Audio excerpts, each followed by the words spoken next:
1 through 19. The heading on this one is Abraham passes the test. Anybody ever had God give you a test? Anybody ever failed God's test? I have. Anybody ever had to take the same test again and you failed it again? I have.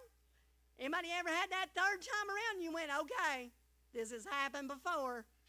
I messed up that time and I messed up. Not this time. I'm going to do what God's told me to do so that I can pass this test, because that's pretty bad when you get beat up on. You know. But, yes, ma'am. Yes, ma'am. 1 through 19. And it came to pass after these things that God did tempt Abraham and said unto him, Abraham, and he said, Behold, here I am. And he said, Take now thy son, thine only son Isaac, whom thou lovest, and get thee into the land of Moriah, and offer him there for a burnt offering upon one of the mountains which I will tell thee of. And Abraham rose up early in the morning, and saddled his ass, and took 2 of his young men with him, and Isaac his son, and clave the wood for the burnt offering, and rose up, and went unto the place of which God had told him. Then on the 3rd day Abraham lifted up his eyes, and saw the place afar off. And Abraham said unto his young men, Abide ye here with the ass, and I and the lad will go yonder, and worship, and come again to you. And Abraham took the wood of the burnt offering, and laid it upon Isaac his son, and he took the fire in his hand, and a knife, and then went both of them together. And Isaac spake unto Abraham his father, and said, My father? And he said, Here am I, my son. And he said, Behold, the fire and the wood, but where is the lamb for a burnt offering? And Abraham said, My son, God will provide himself a lamb for a burnt offering. So they went both of them together. And they came to the place which God had told him of. And Abraham built an altar there, and laid the wood in order, and bound Isaac his son, and laid him on the altar upon the wood. And Abraham stretched forth his hand, and took the knife to slay his son. And the angel of the Lord called unto him out of heaven, and said, Abraham, Abraham. And he said, Here am I. And he said, Lay not thine hand upon the lad, neither do thou anything unto him, for now I know that thou fearest God, seeing thou hast not withheld thy son, thine only son, from me. And Abraham lifted up his eyes, and looked, and behold, behind him a ram caught in a thicket by his horns. And Abraham went and took the ram, and offered him up for a burnt offering in the stead of his son. And Abraham called the name of that place Jehovah-Jireh, as it is said to this day, In the mount of the Lord it shall be seen. And the angel of the Lord called unto Abraham out of heaven the 2nd time, and said, By myself have I sworn, saith the Lord, for because thou hast done this thing, and hast not withheld thy son, thine only son, that in blessing I will bless thee, and in multiplying I will multiply thy seed, as the stars of the heaven, and as the sand which is upon the seashore. And thy seed shall possess the gate of his enemies, and in thy seed shall all the nations of the earth be blessed, because thou hast obeyed my voice. So Abraham returned unto his young men, and they rose and went up together to Beersheba, and Abraham dwelt at Beersheba.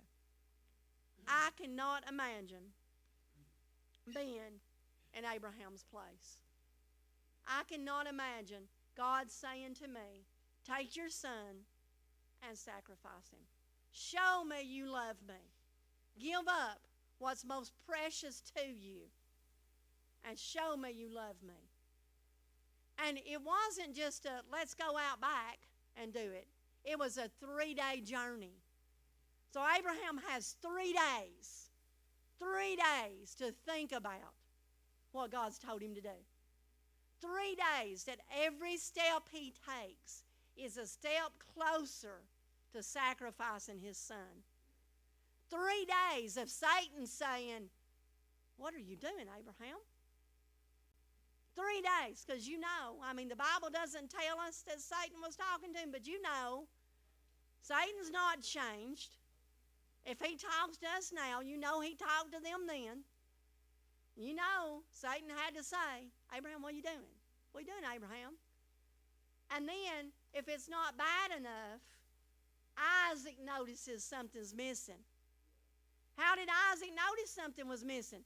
Because he was used to seeing Daddy sacrifice. He knew what a sacrifice involved. And Isaac's looking around going, we didn't bring a lamb with us. Hey, Dad, where's the lamb? We didn't bring a lamb with us. And Abraham answers with an answer of tremendous faith. He says, God will provide a lamb. God will provide a lamb. That took tremendous faith on his part. Bible scholars say that Isaac was not a little boy. I always pictured this when I was younger and reading the Bible. I always pictured this as being a young boy.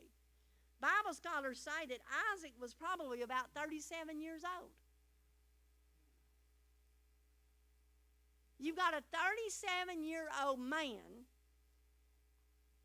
going with his daddy. He still doesn't know he's the sacrifice until they get there.